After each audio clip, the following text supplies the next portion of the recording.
Well, hello, everybody. I thought what I would do was give you an example of some of the stuff that we actually train and talk about. But first of all, most of you know, and if not, my name's Karen Johnson. I'm the CEO and founder of DARE, formerware, also known now as DARE DV Support. Now, DARE stands for Domestic Abuse Recovery and Education. So now what I'm going to do to you just before we actually start, so this is a PowerPoint presentation, is to tell you our mission, our vision and our aim. So our mission is to enrich the lives of survivors of domestic family violence, or DFV we call it, to educate Australian communities through our DARE programs and provided by trained local churches. Now our vision is to see churches across Australia provide support, information, advocacy, referrals, and education to families, men and women, affected by DFV. Now, our aim is for our local churches to communities to become places of safety, refuge, acceptance, information, advocacy, referrals, and ongoing support networks for victims of domestic family violence in their local communities. We believe this can be achieved by training church leaders and how they can respond. So what I'm going to do now is the first thing I'm going to do is I'm going to share a PowerPoint presentation with you. And this one, I am going to just bear with me, and we are going to do this from the beginning. So the do's and don'ts of when helping someone in domestic family violence, and the aim, of course, which I've already gone through, is DARE DV Support. Now, one of the first things that we do with victims is we make sure that they know that they are safe, they're in a safe spot, make sure their cars are in a safe spot, make sure you know where the perpetrator is, get them to turn off their location on their phone and their GPS. This safety is done not only for the benefit of the victims, but also for the people who are speaking to them. Make sure that you ask them where the perpetrator is. So we're going to come from a feminist perspective at the moment, which means we're going to focus on women as they're the 95% of victims. But we know that men are also victims of domestic violence, and we also work with perpetrators as well. So I will talk to you more about those towards the end of this session. It's very important that you make sure that they turn off the location, because a lot of people these days, especially married couples, have that Find My Phone app on their phone. And so if that location isn't turned off, then they are able to track where they've been and where they are now. And that's one of the things we don't want them to be able to do. Make sure you also talk to them about ways to be able to communicate back with them, especially even maybe at the end, but let's talk about the safety now. How you may not be able to email them, because a lot of perpetrators monitor the emails, and so everything goes, they've got the passwords for it, they might have the passwords for their bank accounts. You may not just be able to ring them. You might not be able to text them because they may be monitoring their phone. So you need to work out, especially this is why we always work with them face to face, work out a way where when is it safe for you to be able to contact them again to do a checkup, and we're going to talk about that. Now, whenever we've helped over 1,000 families so far, and one of the first things I do after I ensure their safety and we go through the safety checks is I offer them a cup of tea or a coffee or a cold drink. And I might do some small chat with them and, isn't this weather terrible? We've got a storm happening at the moment. You know, did you ride by car, darling, or did you have to catch a cow, or how did you get here? And it might just be small chat about something. They might even have children with them. Oh, how old's this one? How old's that one? Something that is relevant to them. And then I would ask them, so what's happening, honey? Tell me a story. There's actually more to this, but that'll be in the next slide, which I will show you. So some of the do's and don'ts of dealing with people who are in domestic violence is to make sure, firstly, that you listen and believe them. It's really one of the biggest things that we come across is that they think that people don't believe them. So if they're talking, believe them. It's a very empowering, and it's comforting, and it lets them know that you can be trusted. Now, the other thing then is don't interrupt them, not unless you really need to have to. Now, we're going to explain this, but when you interrupt somebody when they're speaking, a lot of these women who come in are so traumatized that they cannot even get out of their heads what has actually happened, or they can only think of one thing. And so all we want to do is prompt. So sometimes in our counseling or our pastoral care stuff, we're like, oh, yeah, I see. I understand. No, It's like, oh, okay. Oh, all right. If it's something important, let them know, but just grab a pen, piece of paper, and have it. And just like they might mention something and you want to go back to it because it didn't quite make sense, just write down one word that will jog your memory with it. But just I'll talk to you about that later. Keep going. All right, now you were saying, so we've got to be really careful that we're not interrupting. Only because if we do interrupt, then we stop their concentration and we stop them being able to explain what is actually happening. And never, ever ask, so what did you do first? What did you do? Never ask that. Just ask them to tell them this story. That's all we need to do. All right, let's go to slide 4. One of the things we need to do is show compassion. And compassion to me is just listening.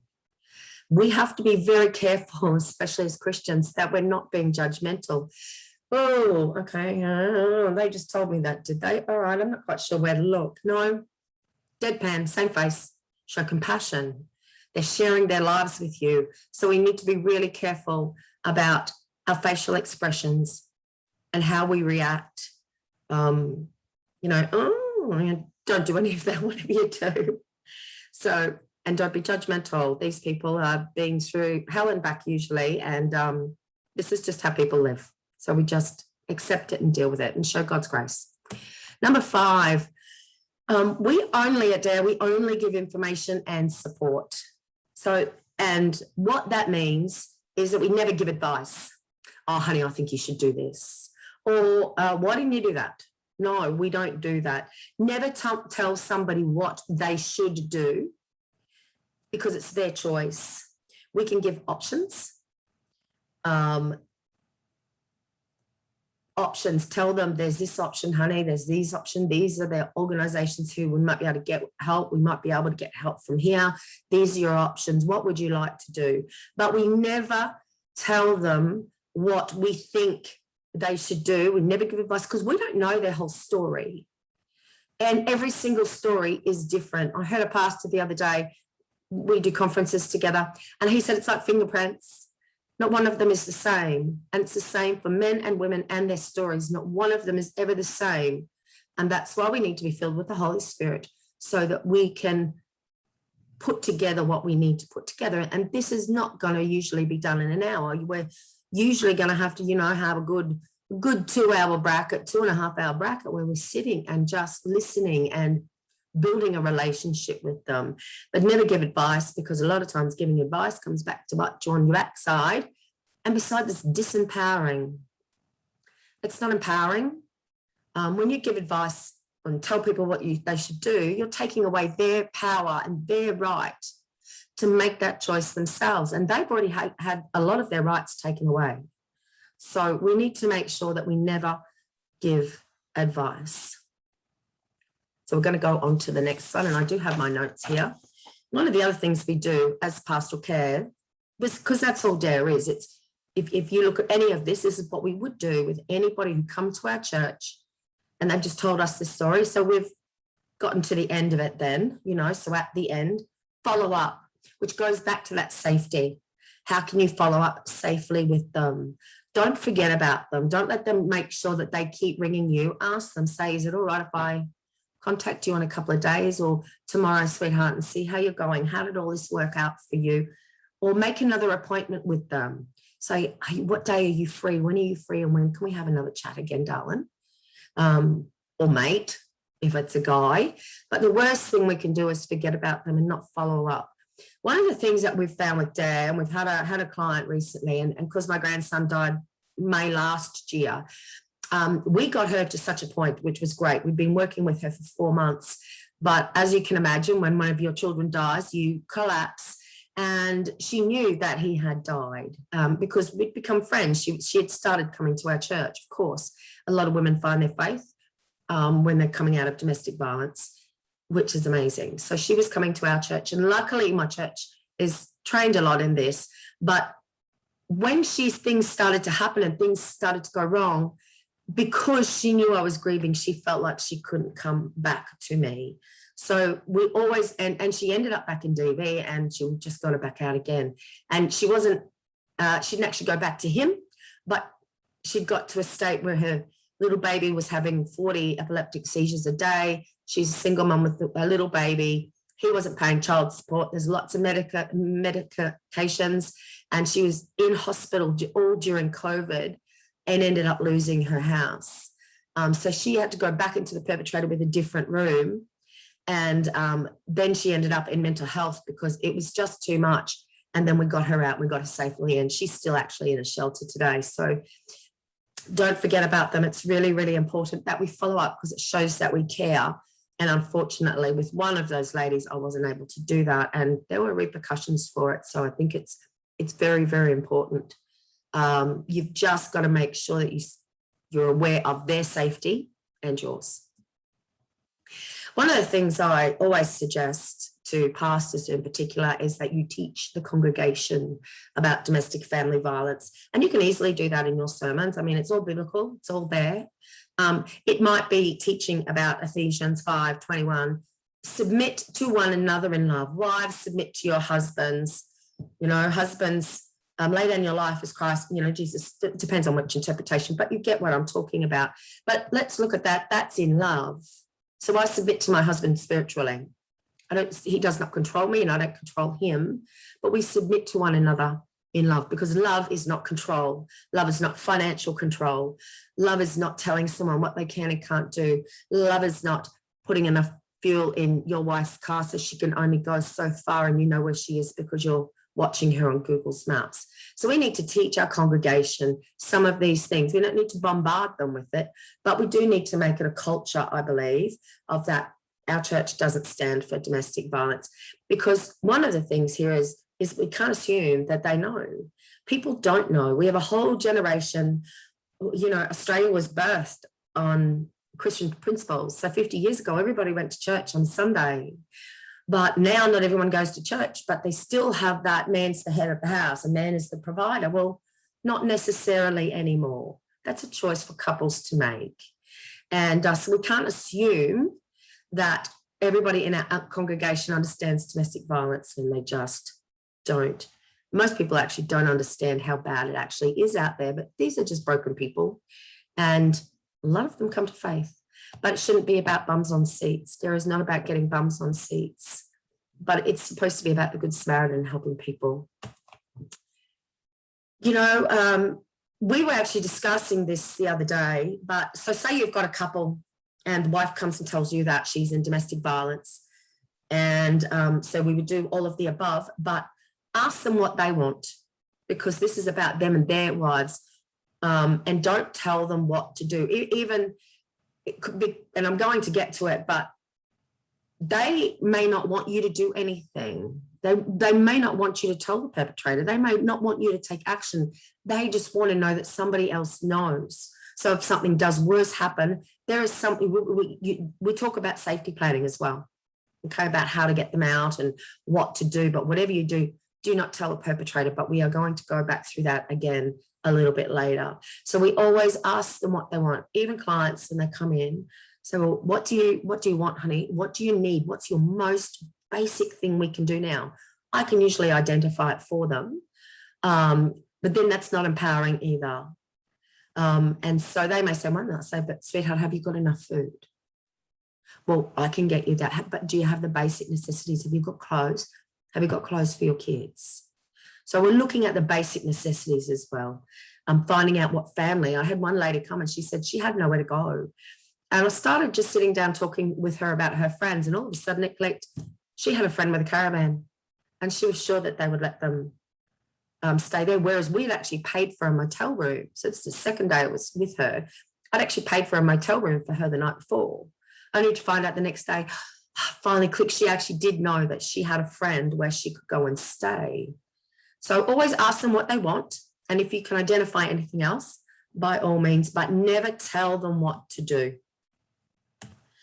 And that's where we get to the education. So safety planning is really, really important. So let's say you do have a couple in a church and you believe it's quite bad.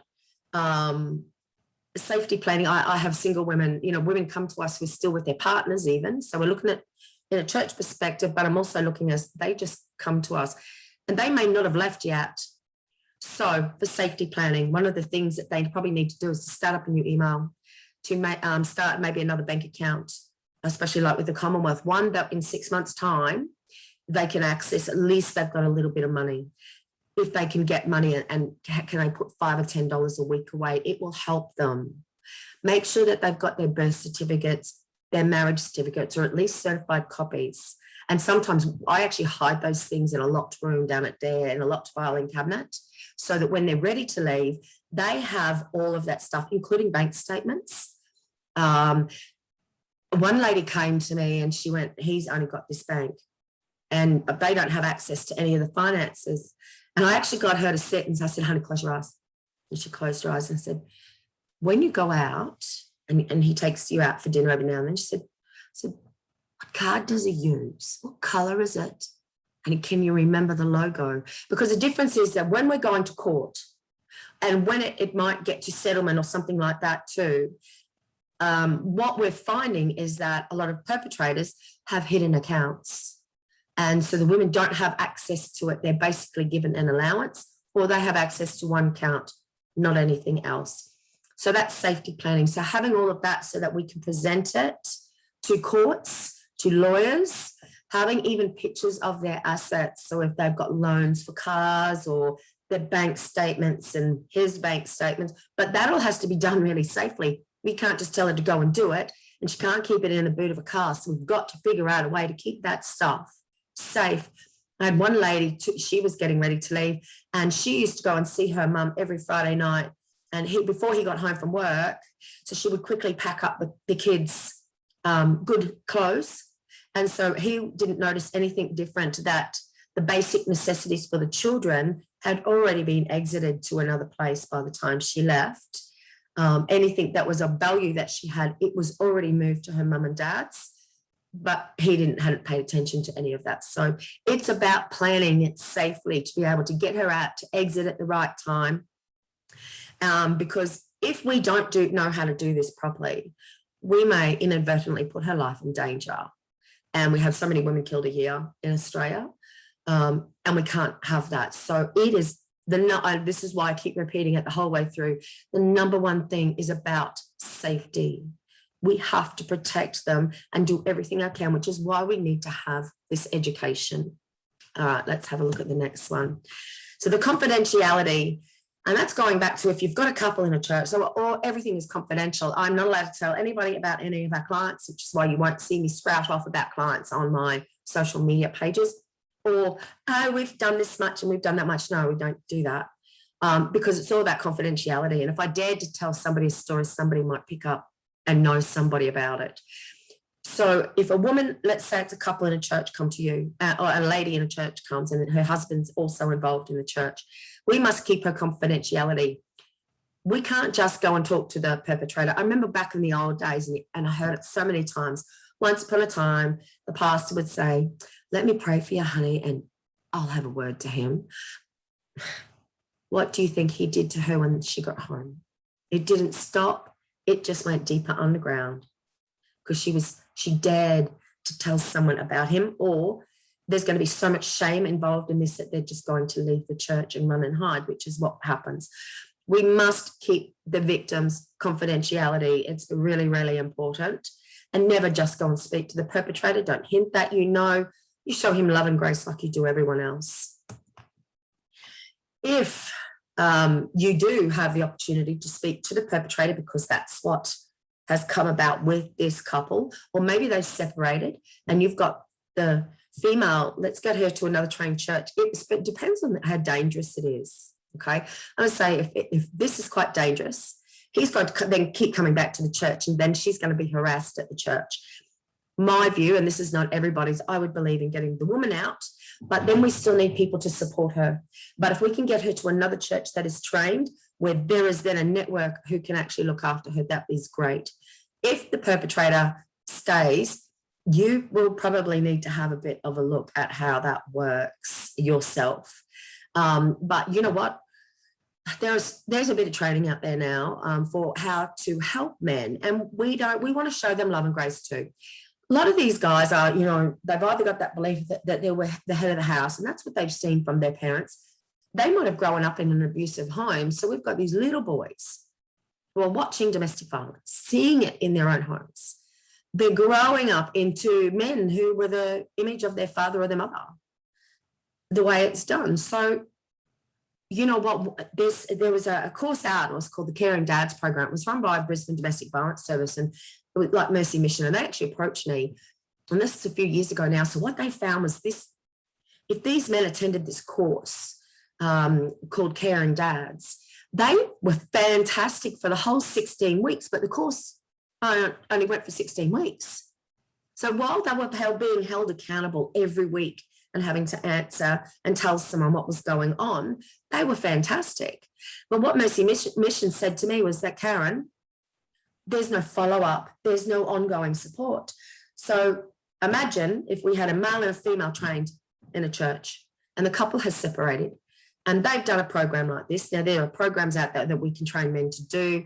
Matt Bolton has one called Circuit Breaker. Fringe Care, Rodden Hutchinson has the Fringe Care program, and they train up mentors, especially for men, to help them. And they meet with them. It's like what I do for a female, he does for men. So it's ongoing. And we need men from the churches to do that as well. And we refer them to professional services, but we don't just refer again. And even if they're in our church, no, we've got you, mate. We got your back. She's safe. Now let's work with you. I mean, I don't know how many of you know my story, but my husband was my worst perpetrator. And back in, it was in the 90s, I had enough, and I got rid of him. And then I found Christ again. That was over 20 something years ago. And he saw such a difference in me and my behavior within a week that he went and gave his life to Christ the following week. And 2 years later, God told me I had to marry him. And we've just celebrated our 20th wedding anniversary. And he's the director of DAD, and he's an amazing man. Jesus is the answer. And I'm not saying that reconciliation happens for everybody. It does not. But the last thing we need to be doing is pushing a culture of shame on men. What we should be doing is trying to get them not only have a buddy support, a mate, a support, but then we link them in with the professional services. And we don't forget to hold them accountable. How did you go this week? Are you still texting? Are you doing this? So what Mercy Mission wanted us to do was for me to train up men and women in the church. And after the men finished this Caring Dads program, then some people from the church took over. So, and one would work with the man, and how you go, mate, have a cup of coffee with him. And you would have the female, and they know that they're both talking. So that the male and the female, so it's always a really good husband and wife one to do. And then we know if he's started texting her again, or if she's starting to do it to him, and we can work it out that way. And that's if they've got that accountability, apparently that really works. There's another group out there, it's called Blokes Chat now. It's a bit different to Men's Shed. These are guys who work with men in recovery all the time, and they sit around once a month, and it's intentional relationship. They don't have guest speakers for ages and ages. It's intentional relationship building. I do, my training is called Practical Steps Training. It is all free, and you can go back and watch this anytime, but the contact number for the shop is there, and the shop's open most days, but if it's not, just ring back. They're usually there by 9 or 10 o'clock in the morning, and sometimes they shut at 2 and sometimes they shut at 4. If you know me personally, please message me anytime you can. I'm actually stepping back. I will do all of the training and whatnot, but I now have someone to take over all my admins. So there may be someone else replying, but only because I've asked her to, and her name's Sandy Moore, and she is just amazing. So this has only just happened now so that I can concentrate on what I do best. All right, look, that is the end of that one. And so for now, though, because you're online, let's keep going, hey? So the other one I wanted to show you is this slideshow, and I'm going to do through it. So we're looking at this as first responders, okay? And I may just get my notes up for this one because I have changed it around a little bit, so please bear with me. But first responders, you could be a first responder. I'm a first responder, but sometimes it's usually DV Connect or the police. And I personally don't see how we can be first responders until we're trained. Otherwise, it's that danger aspect again. All right, let's have a look through.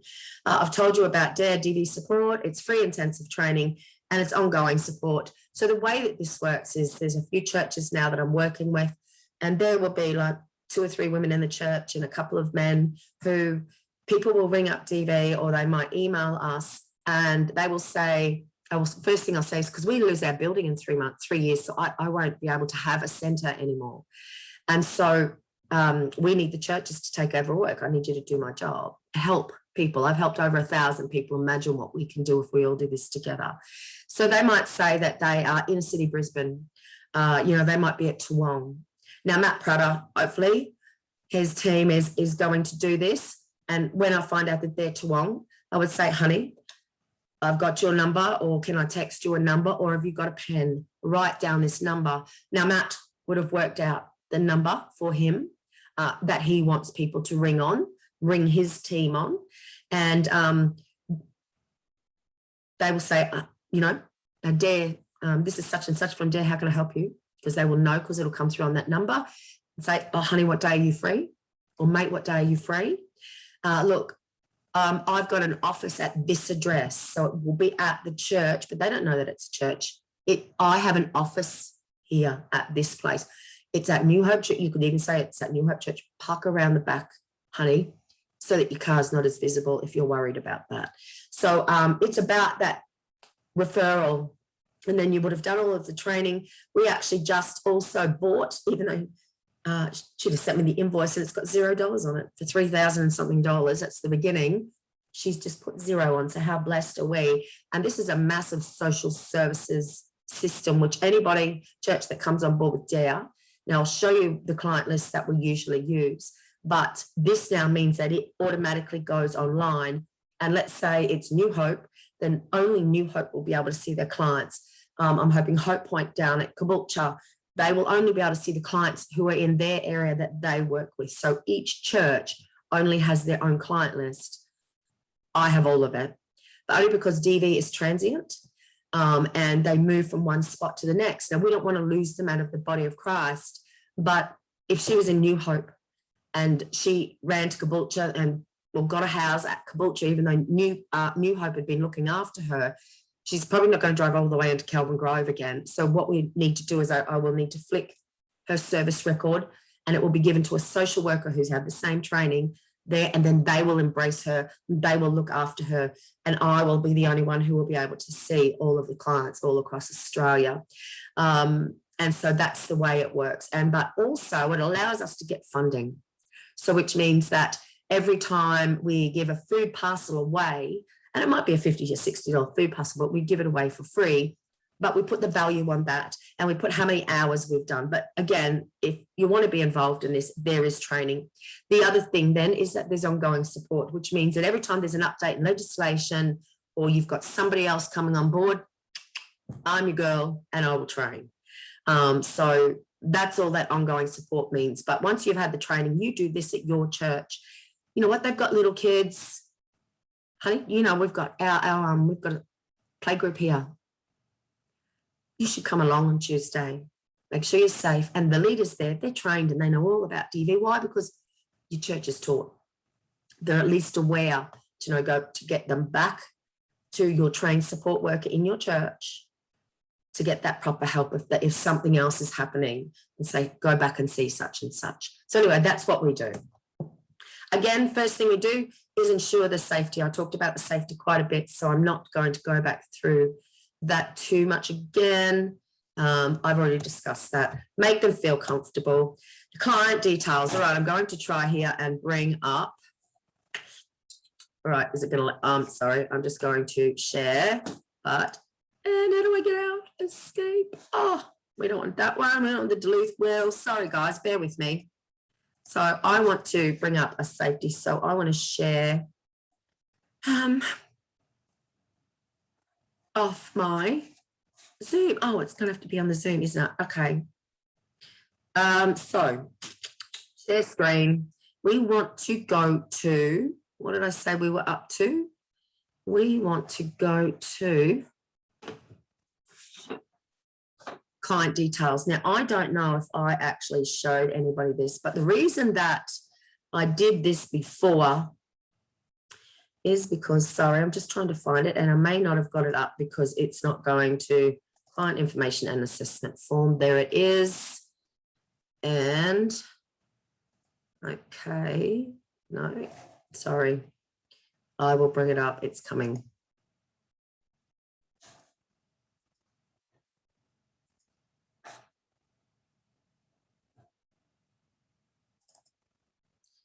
Okay, and I just need to, and as that's on, share. So I don't know if that has been. Let me go back to this, and I want to share. Sorry, and this is just so complicated sometimes, isn't it? I've got the safety thing there. I want that other one. So sorry, I may not be able to bring it up. I know I've got that one. And I want that. Give me that, please. Give me that. I hope you can see that. Okay, so what I'm just going to show the details. This is this new client management system that we have just got. But I get their name, address, phone number, date of birth, and I get the next of kin. On the other pages, there is and children and an emergency contact. I also need to know if there's other legal orders in, because that helps with when we're doing and I could teach you how to do, and they're really quite easy. If you've finished university or you know how to do an assignment, it's easy. But a trusted contact. I had a young girl, she was 17. She was 17 years old, and she actually come through my son's church, and she was 26 weeks pregnant, and the guy had punched her in the stomach, and she was somewhere in the Noosa hinterlands, and they were all off their face, but sitting behind her car. And she's asked my son if she could have my number, and I spoke her through it. And so I sat with her on the phone the whole time. And as soon as they passed out, she jumped in a car. She was on the phone, and she just drove and drove and drove until she found a track. And as soon as she got to the gate, she rang the police, and they unlocked the gate and they could get her out. Now, what happened though is I didn't have the perpetrator's details. And so I usually get that stuff. I didn't have the registration number of the car. I didn't even know her last name. Then I got a call from the mother, who the mother knew that I had been chatting to the daughter from the same church. And she had gone into early labour at 26 weeks, and she had gone to the Byron Bay hospital. He was sitting at the pub. She'd gone to the hospital. He didn't go and support her or anything else like that. Again, she's 17. And I went, okay, thank you. I'll ring you back. So I've hung up. Actually, didn't ring her back. She rang me back straight away. I rang the Byron Bay Hospital. You see, when I did my DV training, I was trained with a lot of the nurses in the emergency ward, and they're all trained to the level of being able to identify and know what to do. So I rang, I asked to speak to the head nurse there. I said, you've got a 17-year-old who's just presented with early labour. Her boyfriend punched her in the stomach 2 days ago, and he's basically run with her to Byron Bay. Well, the mother rang me within a few minutes and said, Karen, they've just put her in an ambulance. They've transferred her to the Gold Coast Hospital. We're going straight there now to get her. She had indigestion. It wasn't early labour at all. Like, we never know these things, but those nurses acted straight away. They knew it was indigestion, but they got her out because she was DV. Okay, so the next thing then is, let's go back and see, I'm not really good at the sharing screen thing, okay? So we're going to go back to the next thing that we have done is a safety form. I want you to know, I know that that's here, so I did see my safety check. Okay, so one of the things then that we do is, and this is what the information that you would get. These first few are really, really important, and I'm going to come from the has she, but we always say has he or she ever used a weapon against you. I actually got this from the health department, and it was altered for me because I'm not supposed to have any of this stuff, but there's safety checks. So has he ever used a weapon against you or threatened to? Has he ever threatened to kill you or your children? Do you think that he might try to? Does he have a gun or a weapon, or can he easily get one? Has he ever tried to choke you? And then, of course, the next one's a jealousy, spying on you, threatening message, threatens to kill himself, threaten to take the children. There's a whole big list there. That's what, when we have our safety form. So when women come to us, we get their client details first, and then we get them to fill in that safety form. And that's really, really important to get that done. So why is that one not back up? Okay, let's go back up here. So that was the safety form one. Whoops, sorry. All right, it's a safety form. So I'm going to share again. So this is really going to, so if you've ever heard of the Duluth wheel, it's the power and control wheel. And what I have done, okay, now I'm going to share again. So I'm going to, you're screen sharing, yes. So I'm going to stop the share, going to go back in share screen, and I'm going to bring up this survey. Now, I did this survey up myself. Anybody can have it. I don't care. And has it come up? Your screen sharing? Awesome. And I've got that it's, it was supposed to be for the churches, but if you go in and you can Google the Duluth wheel on Google Images, and in it, it will give you all the different sections of what is domestic violence. So, and I did this for the churches up, but the Anglican Church and Catholic Diocese are all over this anyway. So, but does he make you, well, I'm going to put here in, does he make you feel afraid by using gestures, looks, actions, or gestures, smashes things, destroying property, abuses pets, or displays weapons? Now that's called using intimidation. Okay.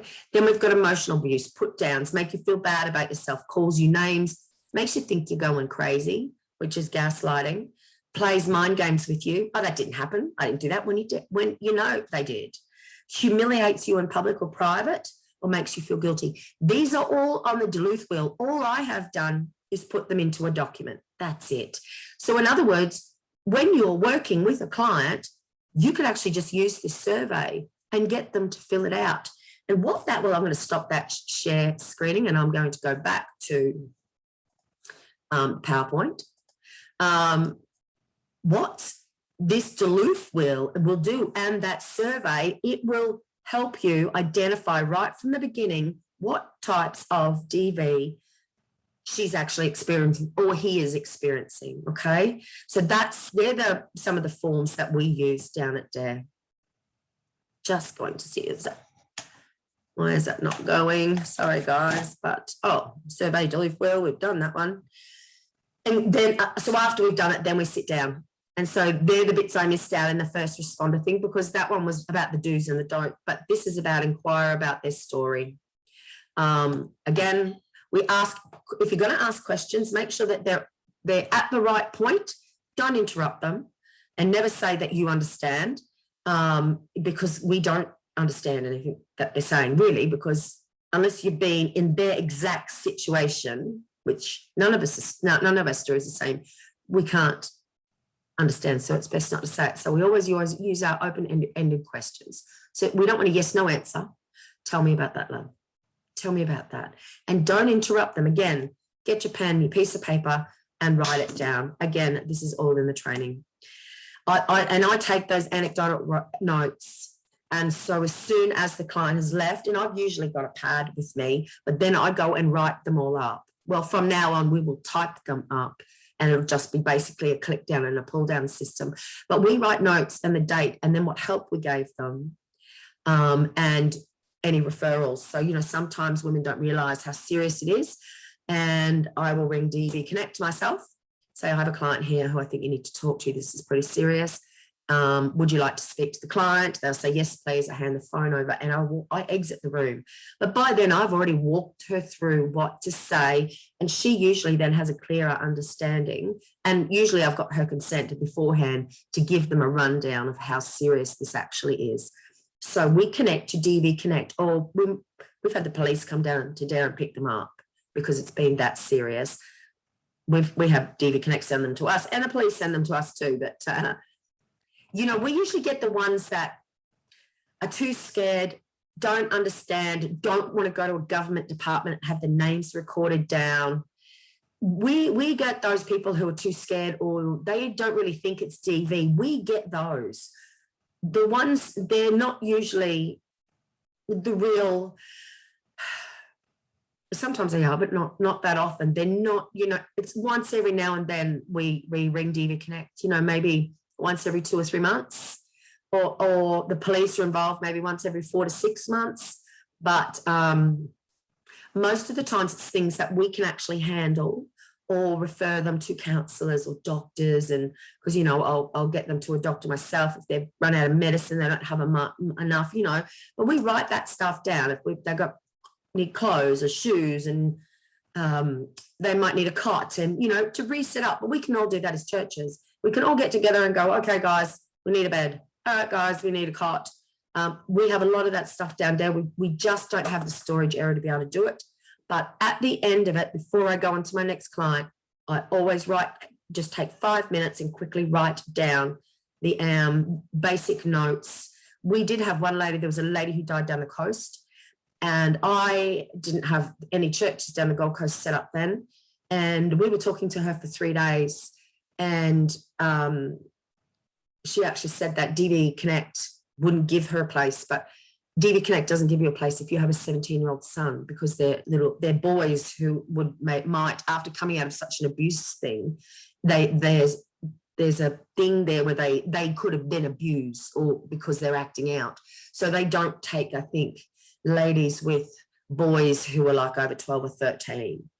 And she wouldn't put them with anyone else. He got out of jail within 3 days. She was dead, and it was all over the news. But that's when I had to share my information. So sometimes we are called, especially with government departments, to hand over our information if it's serious. So I always make sure my notes are up to date. And once they've died, I handed over everything. But that's only been one lady. Always ask what the client wants. Never just assume. We talked about this. And then what's next? The thing to do is you kind of got to look at their whole story and go, what's the next practical step to take? Sometimes that might be, look, honey, I'm going to make you another cup of tea. Give me 5. And it might be going into another office, going sitting down and having to pray. It's the next thing she needs. You've got food, honey, you've got water. Just give me a few minutes to think about this. Give me a call. Ask me. Quickly tell me the story and ask me what would be the next step. And I'll ask you some questions back. But it's about their basic needs first, and then we look at the rest. What's the next practical step in your life when something happens? What's the next right thing to do? What's the next thing you need to take that next step? That's all it is. And how to help? Well, we utilize other services, information, like my church is Believe Church at Launton. And I remember when our new pastors took over, once they found out who I was, they took me straight into our kitchen area and went, what are we going to do with all this food? And I went, well, our play group is trained in domestic violence. So, it could go there for the DV mums. And I said, but really the people who give us hampers is the Anglican Church on St. Savile Road at Strathpine. By the time I got to work the next day, all of the food from Believe was down there.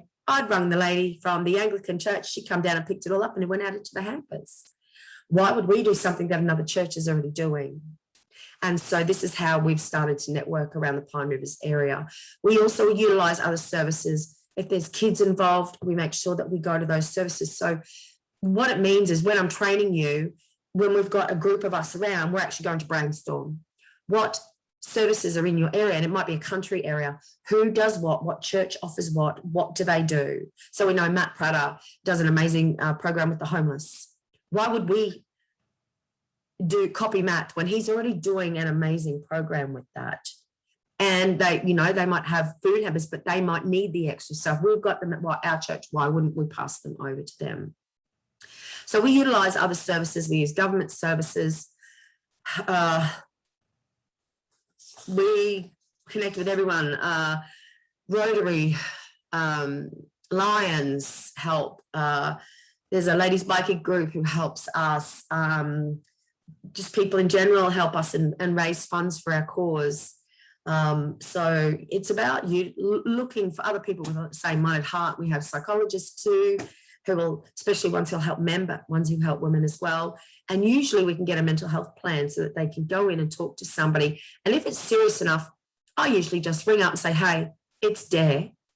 And I usually say it's Karen from Dare because I'm usually ones, but my girls say they're a support worker down at Dare Domestic Abuse Recovery Education. We have a client here. It's pretty serious. There is a DV order out, but it's persisting and she needs counselling. Is there any way we can get her in immediately? And usually they will do their best to get her in as quick as possible. So once you start to do this work and the agencies know what you're doing, they will do their best to make sure that whatever you ask for, and if they can help, they will. So that's how we refer and advocate for them. Again, follow up, keep in contact. We've already gone through that previously. And again, practical steps training. And that's me. Okay, guys, I think that's enough. Now, look, I don't necessarily have to be invited to speak to everybody. I've just given you a rundown of some of the things that we do. If you have those 2 or 3 ladies in your church, and really I'm only picking one church from each area, 1 or 2, one in Morayfield hopefully is coming on board, hopefully the one at Caboolture, we've got one at D-Bay, North Lakes, but that doesn't mean that we can't understand how to do this in our own churches and when it's the right time to get them to somebody else. So, you know, I can come in and teach your church not about this, but about DV, and we can do it on Saturday. It doesn't have to be a Sunday morning or anything like that. It doesn't have to be anything like that. That's why I wanted to put this out there so that you got to see some of the stuff that we do and some of the do's and the don'ts. And if you'd like any more information, or like me to come and talk or share a ladies meeting or a men's meeting, or I've got Ron Hutchinson for that, please just let us know. But we do have the male and the female side now, or transgender, we don't care. We have to be very open with everybody. But if you would like us any more information, please contact me. Now I'm going to try and stop this recording. Thank you, guys.